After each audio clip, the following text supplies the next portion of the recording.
Lito Lapid story while you're well and capable, while di ba? Kasi you're the only one who knows what happened.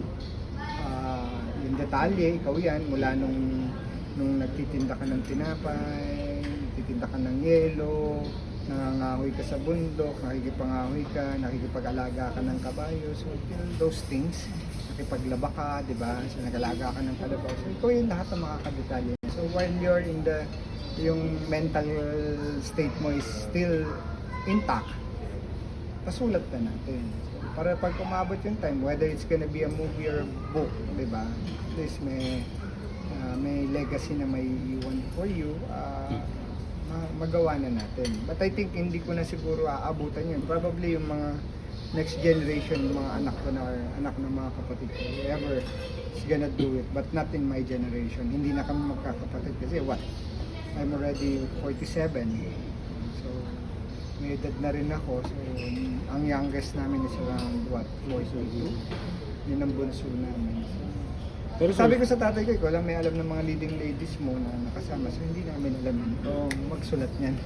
Pero kung may mapipisil kayo, sir, sa current generation po, current generation, I think it's kind hindi kami magre-recommend ng anybody in this generation because I think ang gusto talaga ng tatay ko should come from our family to be kung sino man ang gagawa. So sa amin, sabi ko nga nung nag-usap-usap kami, we'll just find somebody who's gonna be fit dun sa character niya and will able to do yung mga ginawa niya because madugong training yan.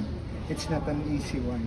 Kasi kapag ginawa mo yung story niya, kailangan namin siyang isabit sa anong tawag dito, yung barracks. Kailangan namin siyang patalunin sa bubungan ng tren. Kailangan niyan bumaba sa Montalban.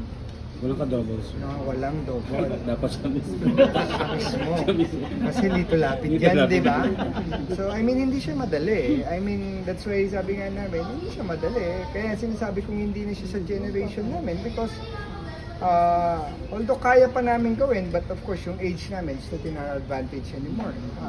Medyo may edad na kami. So, tatalon sa tulay yan, di ba? So, tumalon sa San Juanico Bridge.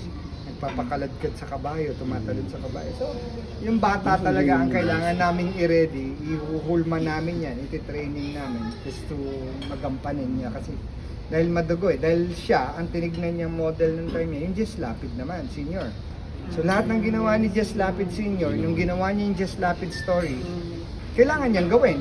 So, which is yun nga yan, pagbaba doon sa Montalban, bundok ng Montalban, naka-boots.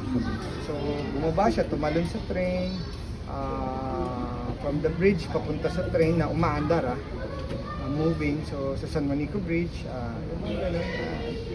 hindi siya ganun kadali. And then, yun nga, kamukha nung sinabi ko, if you remember that Leon Guerrero, di ba, sumabit siya dun sa barracks, tapos pinaikot siya.